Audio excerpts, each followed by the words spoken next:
Hey everybody, business email compromise is a serious threat that I really feel isn't getting enough press. According to the FBI, it's a $300 million a month cyber issue. Today I'm going to be showing you how within 5 minutes you can add this to every email coming from outside your organization to all of your end users inside your organization to let them know that that email isn't really coming from the CEO.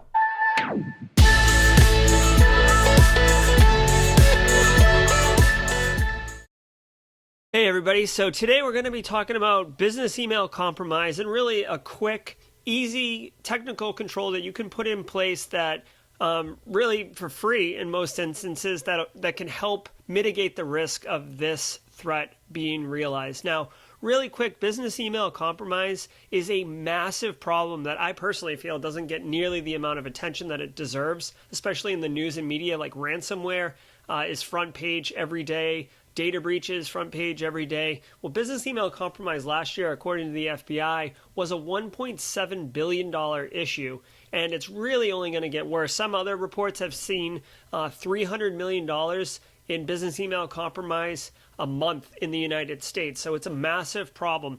So today what we're going to be talking about is adding a header in all emails that are coming from outside recipients to alert your end users that, hey, this email is not coming from inside.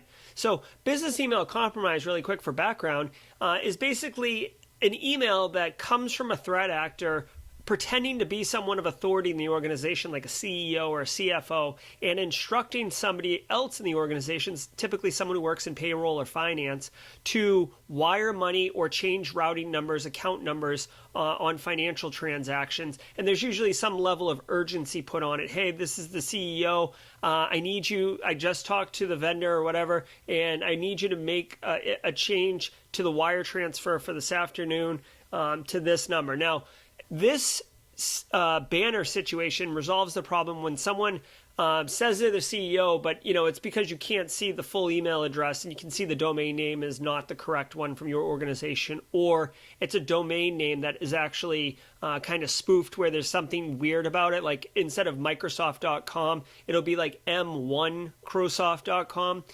So threat actors do that. So today, let's take a look at Office 365 and how you can easily put in this header banner to alert your end users. So you can probably do this with tons of other mail servers, but since Office 365 is so prevalent and my company also uses Office 365, I thought I'd show that.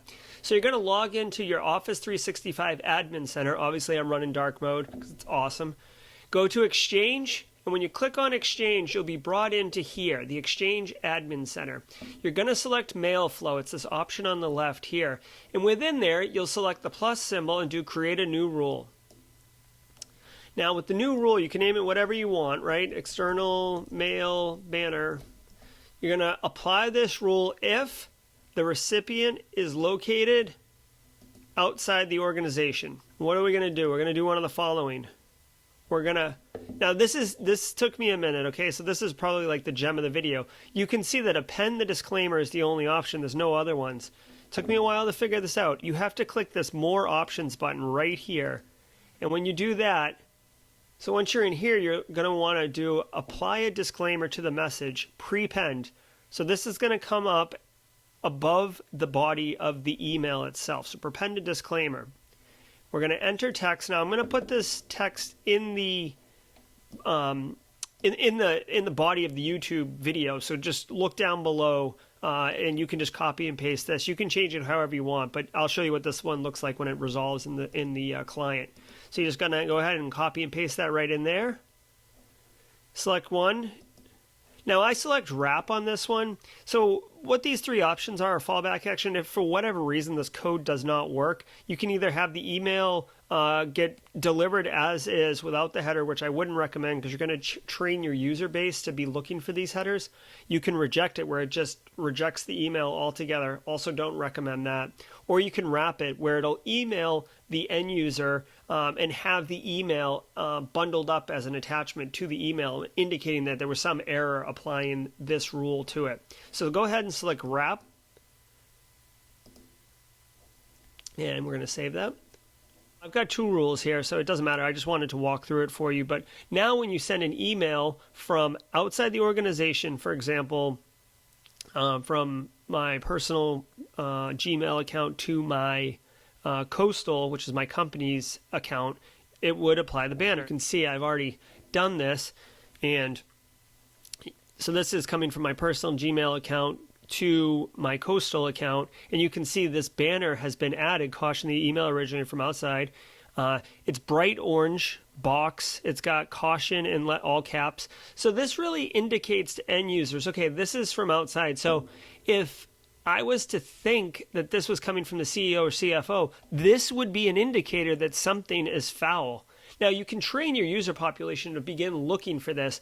And I do want to say, if you have other organizations outside your organization that send email on behalf of your organization, so there are exclusions that you can configure in here to add exceptions right here. So you can add that exception and make it work for your situation. But again, those would be exceptions, not the norm. So yeah, go for it. Once it's set, it's good for the duration of however long that rule is in place, and then begin educating your end users about what this box means and how they can I guess basically be aware, make it part of your regular cybersecurity training for your staff, and add this, and hopefully not become a victim of business email compromise.